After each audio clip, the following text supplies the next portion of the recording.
Hello, we want to welcome Team Leader Jonathan Hernandez. And John, this is for Team 3. It's all yours. Please take us to your team. All right, hello everyone. Welcome to the presentations. I'm really happy to have all of you here. So if you'd like to follow me to my team's world, in the left side of the tabs section, you should see IW Team 03. That is where our team is located. If you can click on that, you should be able to head to our world. Otherwise, there is a section above on the second floor of this building that will lead you to this world.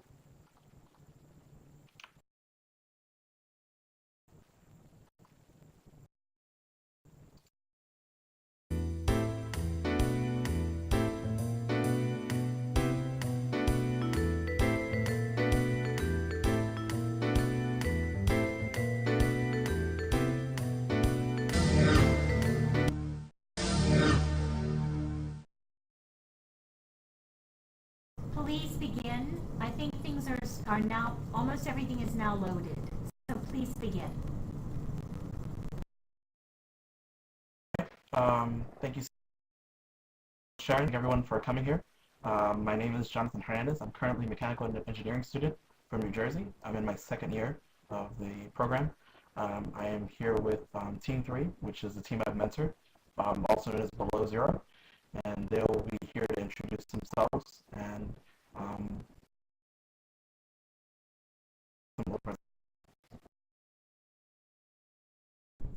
Hi, I'll start us off. My name is Samantha Kodakara. I'm in 12th grade. I'm from Charlotte, North Carolina. This is my second year doing the NASA OPSPARC Challenge. Last year I placed in second, so it's been a great honor to come back and to compete again. Hi, my name is Seth Kodakara. I go to Piedmont High School. I'm in 10th grade. This is my first time participating in the OPSPARC.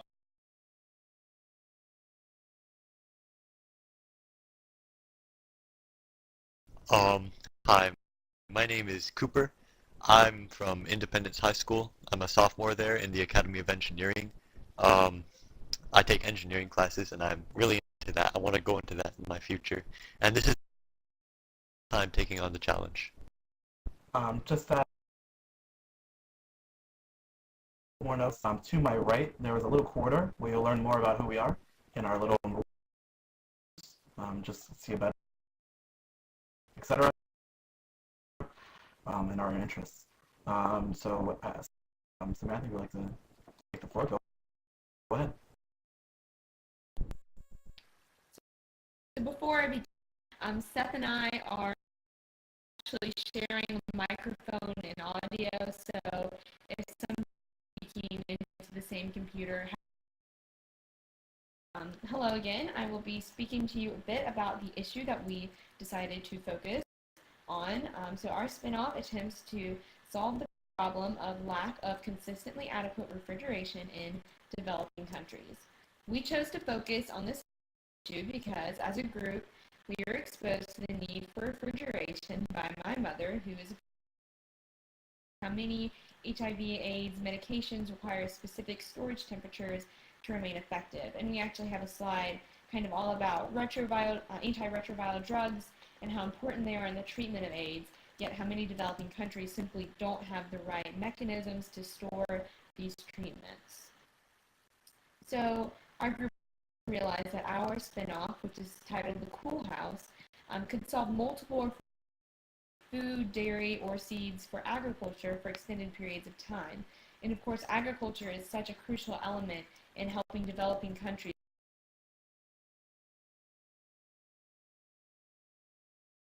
kind of develop to build up that infrastructure.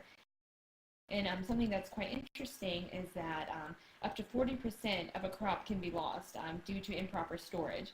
So especially in developing countries, this food is already so limited that refrigeration shouldn't have for aid after a natural disaster. I see that you have completely lost the visual. I will just finish out my introduction and then maybe we can wait and see if the visual I will be talking more about the business, our long-term solutions, and marketing plans for the Cool House later on in the presentation. And I'll for a minute, and then I'll pass. Like I said, this corner, I will let Seth pick it up from here. Alright, hi guys. I'm going to talk about the actual Cool House itself, the design, and how we got where it is right now. Basically, a reverse greenhouse that incorporates solar-powered refrigerators to utilize both passive and active cooling to accomplish our goals. Now I'm going to talk a little bit about the current methods used to get refrigeration in developing countries. Shipping ice in from distant locations, using passive cooling techniques in on-the-grid areas, and using freestanding solar refrigerators. Now, using ice is problematic because it's constantly replenished, which is expensive and often unreliable. Large warehouses are very expensive and consume electricity that are more distant and off the grid. Must be is even shipped in at all. Passive cooling is cool and effective, but they don't temperatures that you need to store antiretrovirals and vaccines. Freestanding solar refrigerators work well on sunny days and when in working day or one malfunction to lose your entire load. And constraint technology from James Webb and needed to address a real-world problem through innovation. And it needed to provide refrigeration for people in developing and impoverished areas. That was our issue.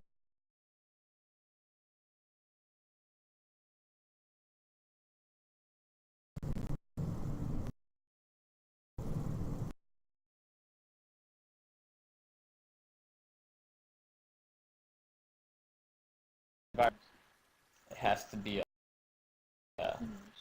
I see that Sharon has lost Seth for a few minutes, I suppose, until we...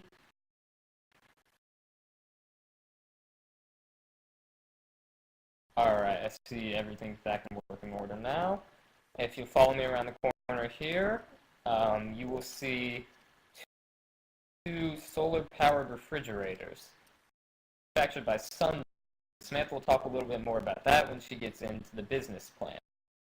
As construct wood PVC pipe.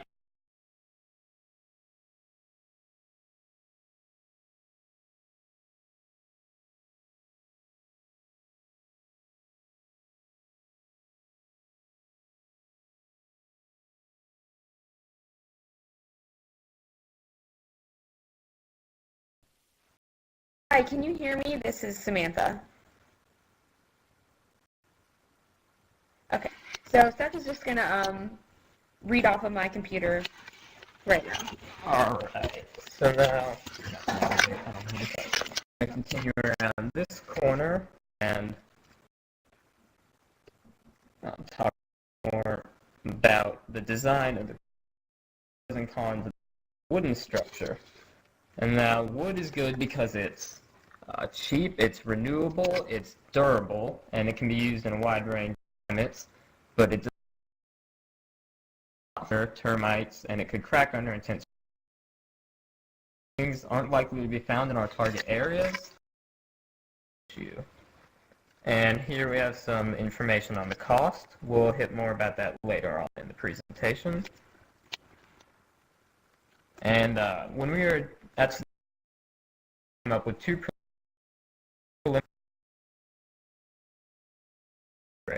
after weighing the pros and cons of each of these designs, we realized that neither of them would effectively talk to you about the Space Telescope. The James Webb Space Telescope will help us understand the origins of the universe and is the premier telescope of this era. It uses infrared light, meaning we can get high pictures. The instruments on board will protect from high temperatures with a sun shield, meaning they will work at their highest capacity. The weaknesses is that it can only detect infrared light and not other wavelengths. The James Webb Space Telescope can only... do you need me to backtrack a bit?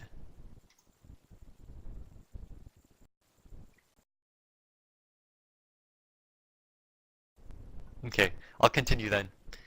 Starting with the weaknesses. Once in space, well, okay, the James Webb Space Telescope can only be launched once. It can't be accessed for maintenance or refueling or repair, so if it gets damaged, it's damaged forever. Now, I'll talk about the model for a little bit. I made this model in AutoCAD Inventor Professional 2017. It took me about a whole day to get everything figured out.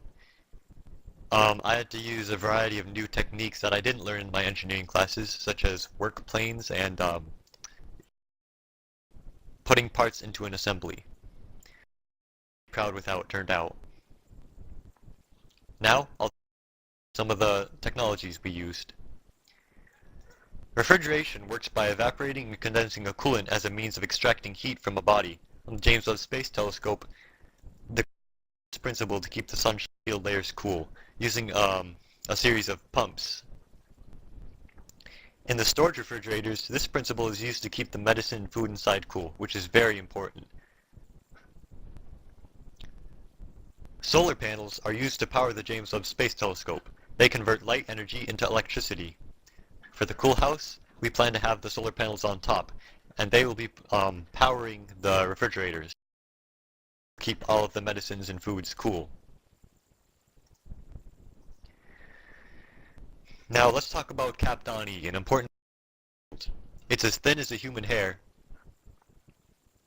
It's as thin as a human hair, and it remains remarkably stable across a wide range of temperatures, which is highly reflective and good at blocking heat. This means it's perfect for third world countries where climate might be very hot. Kapton is used to block heat and reflect trapped heat out the side of the sun shield. The Kapton on the cool house between each layer, so there is space to reflect the heat out the sides and insulate the inside of the cool house with the air. Air is a perfect insulator. Now, let's move on to the next, if you'll follow me, with this sign over here.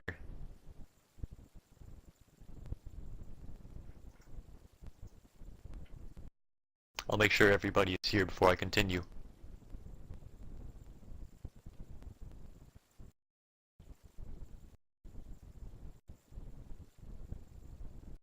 So here we have a model of the cool house which I made in Revit. I learned how to use Revit in my drafting class at school. It's been very useful and I'm still learning how to use it. The gold exterior represents the Kapton E layers, which are by wood and PVC piping. Wood is used as the frame for the cool house, which gives it support. And the PVC piping gives structure for the Kapton E and acts as a cooling system as it pumps air out, hot air out. There are three layers of Kapton E with PVC piping between them, all of this laying on the wooden frame which supports the structure internally. I'm really proud of this model. I made it in an hour.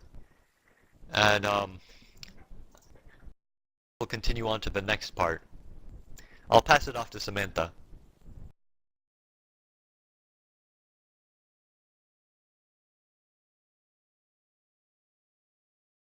Okay, sorry, like I said, I have in Cooper, but if you come around this corner where Cooper has led you, I will introduce you to our business. So ideally, perhaps in the future one day we could patent our construction and maybe commercialize it. Ideally, we would like to the nonprofit organization to aid with the manufacturing and the transporting of our cool house. So like I said, we would likely patent the construction of the cool house, design elements, since many of the materials that we used for our cool house are already patented. Of course, we studied up on how to obtain a patent with USPTO and all of that, paperwork related things. So I think Seth mentioned earlier about the Sundancer refrigerators. This is a very crucial part of our cool house. because these refrigerators are solar powered and many of them are already pre-qualified by the World Health Organization for the storage of vaccines. And while we did put an emphasis on the AIDS epidemic, it's also very important to be able to store vaccines, insulin, medications outside of just antiretrovirals in developing countries. So Sundance also produces refrigeration units targeted for food storage, which are, like we said earlier, which is also crucial to the issue at hand. So Sundancer already has partnerships with particular nonprofits. So with this existing partnership, that way we'll have pre-existing business connections, and the integration of our cool house with the refrigerators will be much simpler and ideally much cheaper. So another crucial part of the business plan is outreach. In this modern day and age, social media plays a huge part in how businesses conduct themselves, raise awareness for their causes. Since our business strategy pretty much relies solely on the of nonprofits, it's very important that we have ways to raise money, raise funds for our Cool House initiative. So again, social media are a big part of this. Many nonprofits and charities, such as the American Red Cross, already have very strong social media platforms that we could perhaps build off of. And Thunderclap is just one social media tool that can really help you amplify your message and your outreach. So overall, our business strategy focuses on founding partnerships with nonprofits, founding partnerships with businesses that really specify in providing refrigeration and health benefits to developing countries, and then of course getting the word out about why cool houses are important and why the developing world needs cool houses. So if you will follow me around this corner, I will bring us to our final thoughts and about really what we all have thought of competition and what we've learned. I'll start us off and then I'll hand it off to Seth. So what I've learned, some of the skills I think I've developed include team cooperation, communication, and collaboration. Of course, I'm going off to college this fall, and I plan on majoring in engineering. So being able to come up with a plan with a team is very important. I think I've also learned how to recognize my own strengths and weaknesses when it comes to the design process, and being able to critique one another in constructive ways that help us come together to form a cohesive design. So Alright, I believe everyone in our team developed skills in research, time management, and planning, and I know for when Cooper got experience with design programs that he should use in his future and beyond. The kind of extensive research and planning we had to do for this project is not something I typically get to do with my high school course load. And I plan on pursuing a degree in aerospace engineering once I graduate from high school, so this experience is truly invaluable to me.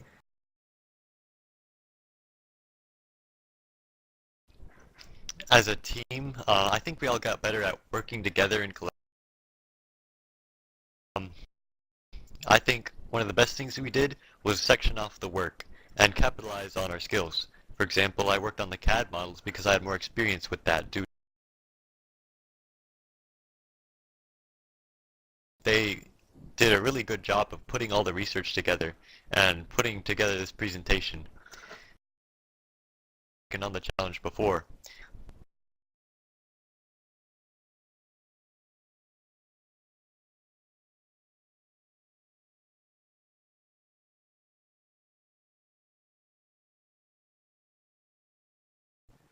Right. Mostly to teach my skills that I've learned from this competition as a participant 4 years ago to the participants we have here, but also considering the skills that I've learned from other disciplines, especially research in the scientific field, really helped me truly understand how to teach these skills on to Seth, Sam, and Cooper. So I always tell everyone with this competition, among with many others, to always come in with an open mind and really learn, really be able to explore more about what you're really in yourself. Because there's so many things that can happen every single day, especially with learning new materials and, of course, getting used to this world. which I really love because it's a really great way of putting education um, and having you guys explore this little knowledge base. So with that, I'd like to thank Sharon and Real World in World team, the team at NASA OPSPARC for having us as finalists, and of course to have the scientists and engineers at NASA's Langley, NASA Goddard, and NIA to learn more about this team's project. It's really been an honor working with everyone here, and thank you so much for the opportunity to have me as a team leader, and of course to have this team have their project out there for you all. So at this moment, we'll have the floor open to any questions and comments. So you can use your microphones or have them in the chat box, and we'll be able to respond. Thank you, John, and thank you, Team 3. From the National Institute of Aerospace, are there questions on your end? We also come into the lobby so that way we take all the questions. Hey, this is the National Institute of Aerospace. One question, and we may have missed this just due to some of the technical troubles, but could you talk a little bit more about any thermal calculations you did to understand kind of the balance between the heat coming into the cool house and how your different parts of your solution were keeping things cool?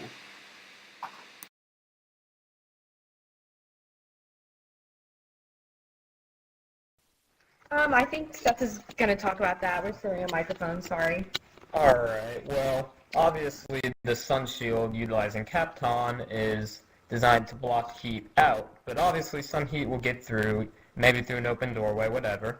So one of the solutions we have for that is the PVC piping system that will be rigged to 2 or 3 designated refrigerators. And these designated refrigerators will take heat and pump it outside and pump cool air from the inside of the refrigerator throughout the cool house if necessary. And at night, obviously the sun goes down, any excess heat will radiate out and give us a nice cool environment to start with the next morning.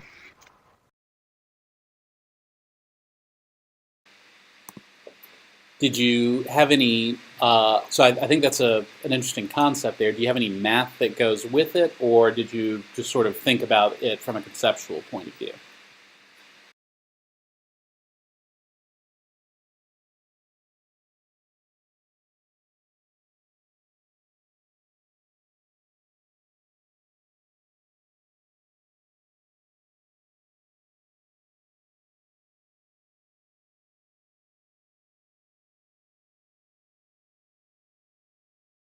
Uh, I'll take over.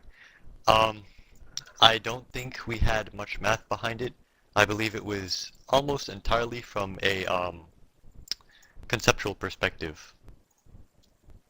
However, we did do some math on the power outputs, or the requirements rather. Okay, thank you.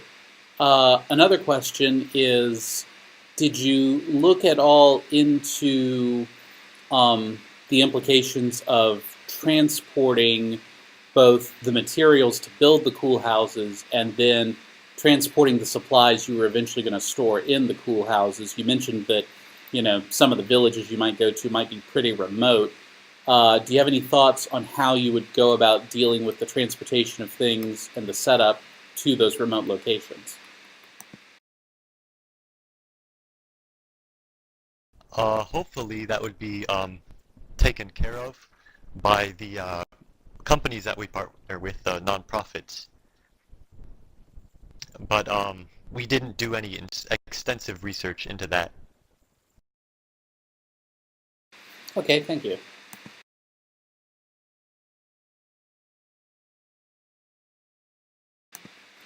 I don't think we have any more questions here at NIA.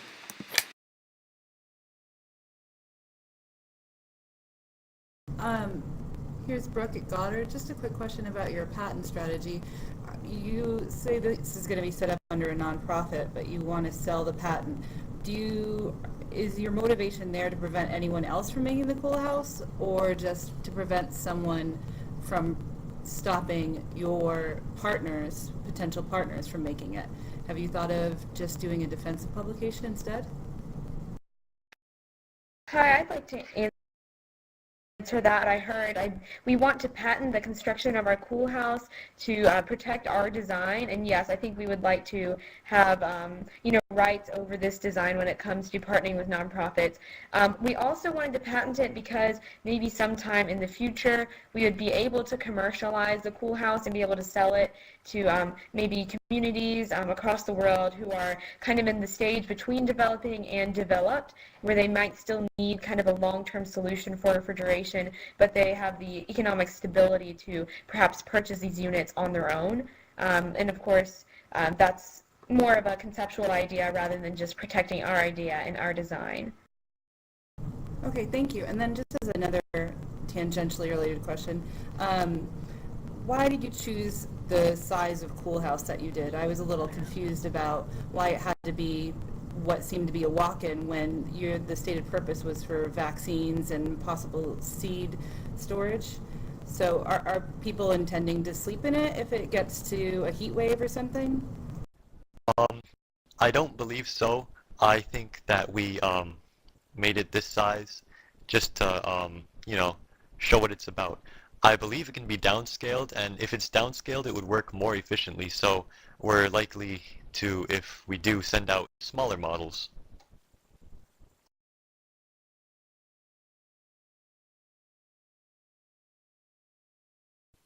We actually have the dimensions if you would like for us to read them to you. I'm having to fly around a bit. Sorry, guys. So I'll have Seth read off the dimensions since this was from his section. Right. The circumference of the semicircle would be 24 feet and 7.64 feet in diameter. It would be 12 feet long. The ceiling would be about 3.85 feet high.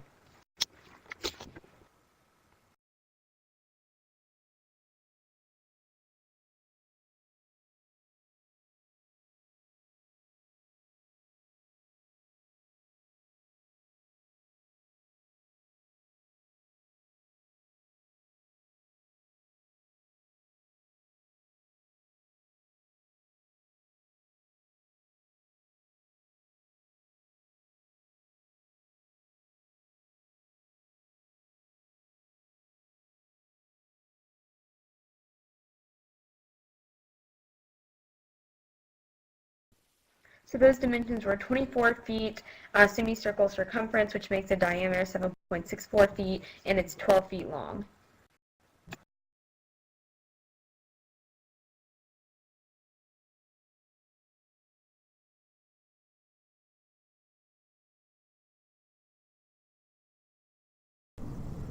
Thank you, Team 3. There are no more questions from this side as well.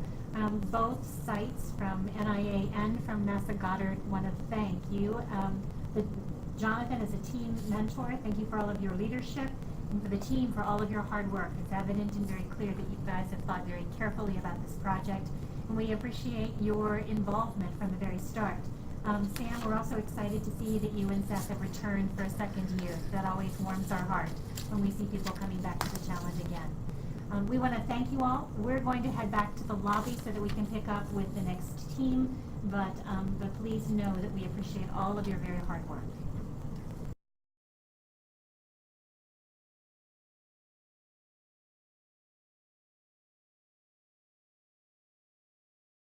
And of course, I'd like to just thank everyone for, especially the team with NASA OPSPARC, for the first time as a mentor. It's been really an honor and also a fun challenge for me as well.